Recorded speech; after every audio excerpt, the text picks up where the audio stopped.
Hello, my name is Pastor Kris Kollar. I'm the pastor of Pleasant Valley Lutheran Church near Malabar Farm and St. Paul Lutheran Church in Lucas, Ohio. Greetings. We're reading through the Bible with commentary. We're up to Leviticus chapter 12. Purification of women after childbirth. Doesn't that sound exciting? It does not sound exciting in the least. But if we're going to read through the entire Bible, then we're going to read through the entire Bible. And we're going to read through this entire book of stuff from the priests about how to live a righteous life as a Middle Eastern Israelite from 3,000 years ago.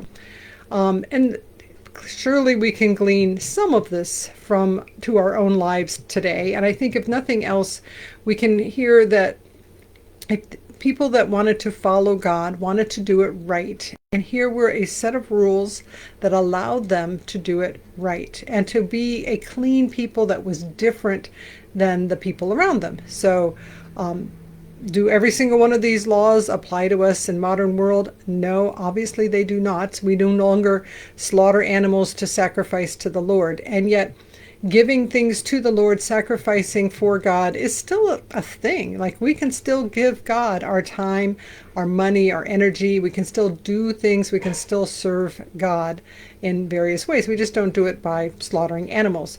So not everything that I'm going to read necessarily applies to us today, but let's hear what it applied to them back in the day. So chapter 12, the Lord spoke to Moses, saying, "Speak to the people of Israel, saying, if a woman conceives and bears a male child, she shall be ceremonial unclean 7 days. As at the time of her menstruation, she shall be unclean. On the 8th day, the flesh of his foreskin shall be circumcised. Her time of blood purification shall be 33 days. She shall not touch any holy thing or come into the sanctuary until the days of her purification are completed. If she bears a female child, she shall be unclean 2 weeks, as in her menstruation. Her time of blood for purification shall be 66 days. Why is it unclean twice as long for a girl? Nobody knows. Scholars have argued about it and have all kinds of possible reasons, but nobody really knows for sure. But after a woman gives birth, she does continue to bleed, and she does need some time for healing. And during that time, she is not supposed to go to the sanctuary, and she needs to just live a little differently. So that sounds about right. I mean, that we would still take it easy after giving birth. Verse 6, when the days of her purification are completed, whether for a son or for a daughter, she shall bring to the priest at the entrance of the tent of meeting a lamb in its first year for a burnt offering, and a pigeon or a turtle dove for a sin offering. He shall offer it before the Lord and make atonement on her behalf. Then she shall be clean from her flow of blood. This is the law for her who bears a child, male or female. If she cannot afford a sheep, she shall take 2 turtle doves or 2 pigeons, one for a burnt offering, the other for a sin offering, and the priest shall make atonement on her behalf, and she shall be clean. And here we have a reason that we're reading through the entire Bible, because when Jesus is born and Joseph and Mary go to the temple and they take 2 turtle doves, and because of this passage right here all the way back in Leviticus, if she can't afford a sheep, to take 2 turtle doves or 2 pigeons. This is part of how they know that Jesus was not from a rich family, because when his parents went to the temple for the rite of purification, because they were good Jewish people that did try to keep the law, they didn't take a sheep. They took 2 birds. So people know, so the scholars all can say, oh, look, Jesus was not born into a wealthy family. He was born to a very young, very poor couple that brought a couple of birds, but they still did the rites of purification for Mary after her time was up. So this is why we read the entire Bible. Chapter 13, leprosy. Now, leprosy is a disease that we know about, but the word leprosy in this whole passage that we're about to read, it's leprous disease. We're not really sure what that word means. And so traditionally it's been rendered as leprosy. But there's all kinds of skin diseases, not all of which are leprosy. And so, but we're using the word leprosy as we read through here, and just understanding that it might not be what we actually think of as leprosy these days. It might be some other skin disease hard to say because that word is, how do you translate that one word? The Lord spoke to Moses and Aaron, saying, when a person has on the skin of his body a swelling or an eruption or a spot, and it turns into a leprous disease. Again, what is this whatever this word is, disease, on the skin of his body, he shall be brought to Aaron the priest, or to one of his sons, the priests. The priest shall examine the disease on the skin of his body, and if the hair in the diseased area has turned white, and the disease appears to be deeper than the skin of his body, it is again, leprous, whatever this word is, disease. It's some kind of spreading, terrible, awful disease. After the priest has examined him, he shall pronounce him ceremonially unclean. But if the spot is white in the skin of his body, and appears no deeper than the skin, and the hair in it has not turned white, the priest shall confine the diseased person for 7 days. The priest shall examine him on the 7th day, and if he sees that the disease is checked and the skin has not spread in the skin, then the priest shall confine him 7 days more. The priest shall examine him again on the 7th day, and if the disease has abated and the disease has not spread in the skin, the priest shall pronounce him clean. It is only an eruption, and he shall wash his clothes and be clean. But if the eruption spreads in the skin after he has shown himself to the priest for his cleansing, he shall appear again before the priest. The priest shall make an examination, and if the eruption has spread in the skin, the priest shall pronounce him unclean. It is whatever this word is, leprous disease. Verse 9.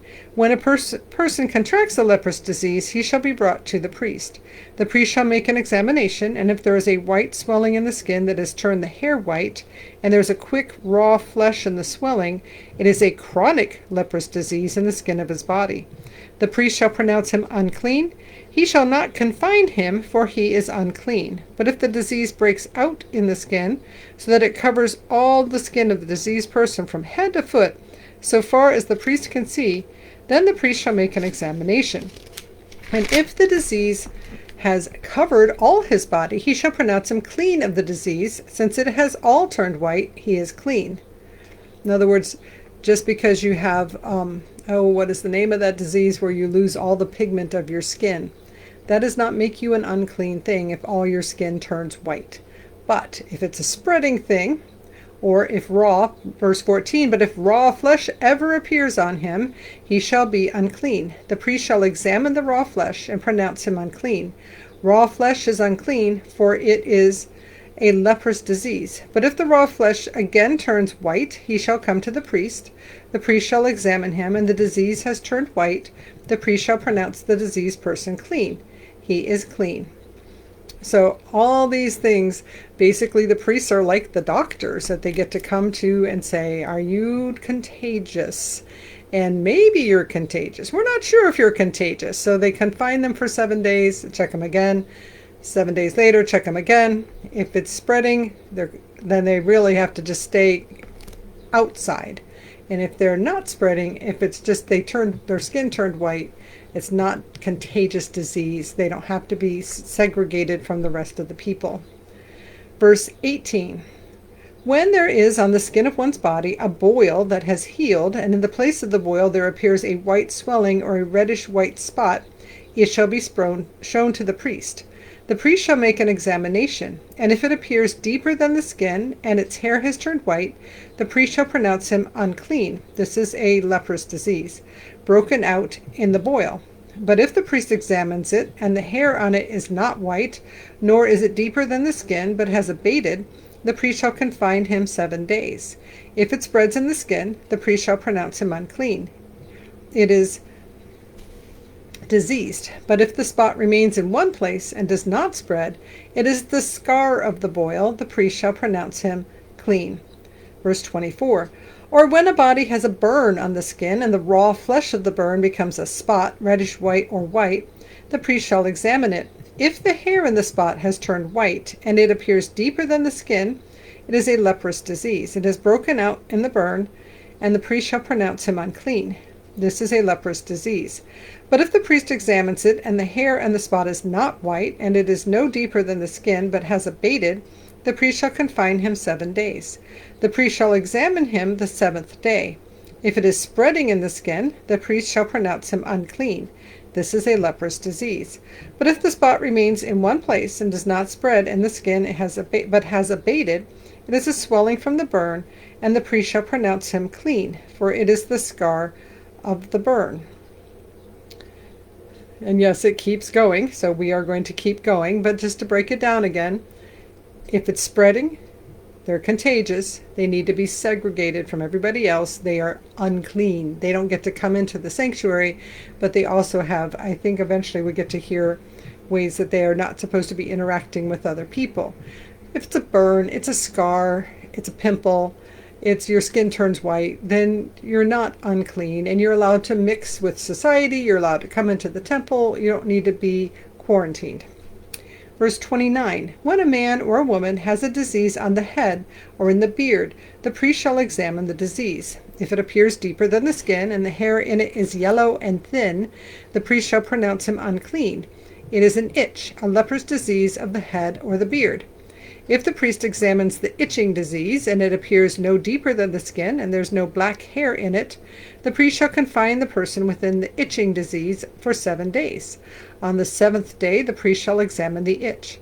If the itch has not spread, and there is no yellow hair in it, and the itch appears to be no deeper than the skin, he shall shave, but the itch he shall not shave. The priest shall confine the person with the itch for 7 days more. On the 7th day the priest shall examine the itch. If the itch has not spread in the skin, and appears to be no deeper than the skin, the priest shall pronounce him clean. He shall wash his clothes and be clean.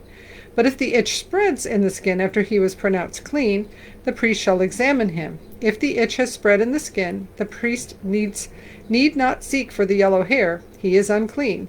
But if in his eyes the itch is checked, and the black hair has grown in it, the itch is healed, and he is clean, and the priest shall pronounce him clean.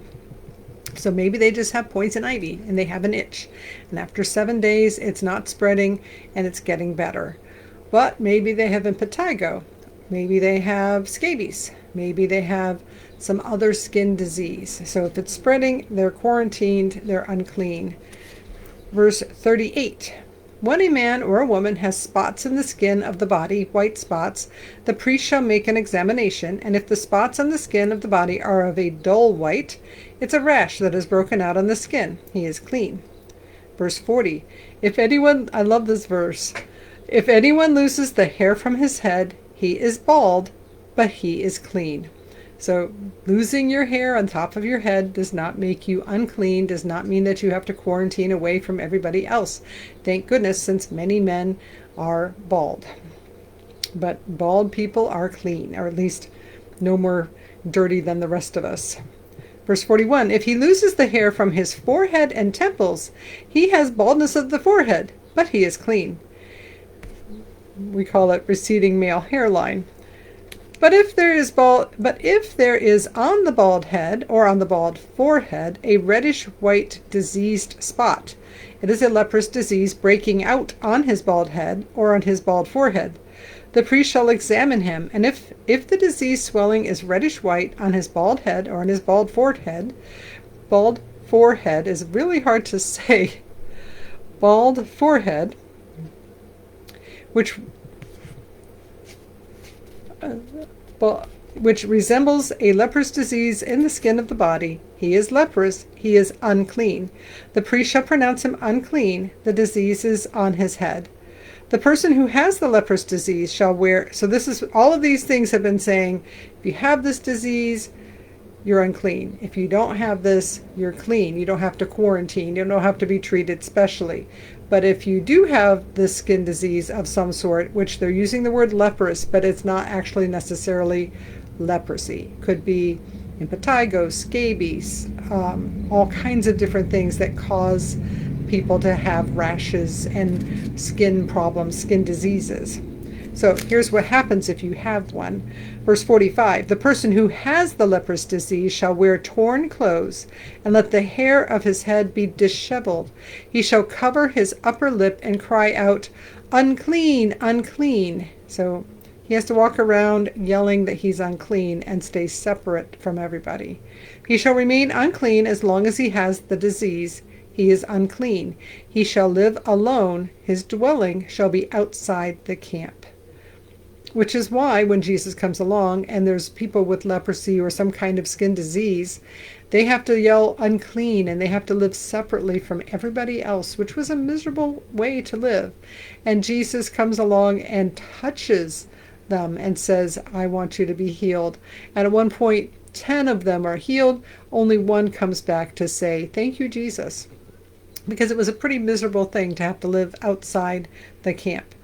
Verse 47, concerning clothing, when a leprous disease appears on it, in other words, on the clothing, has a disease like mold, mildew, things that can happen to cloth, in woolen or linen cloth, in warp or woof of linen or wool, or in a skin or anything made of skin, if the disease shows a greenish or reddish in the garment, whether in warp or woof, or in the skin or anything made of skin, it is a leprous disease and shall be shown to the priest.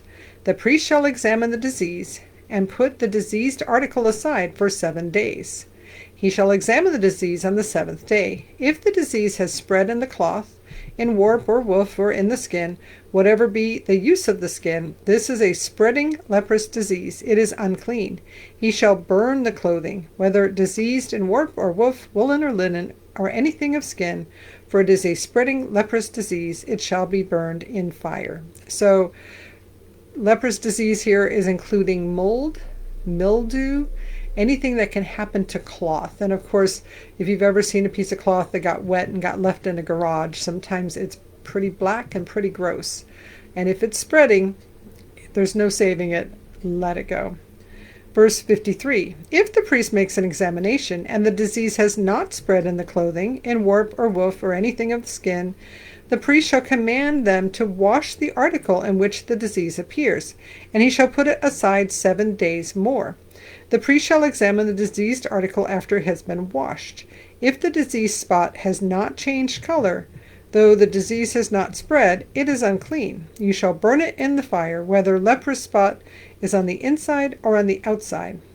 Verse 56, if the priest makes an examination and the disease has abated after it was washed, he shall tear the spot out of the cloth, in warp or woof, or out of the skin.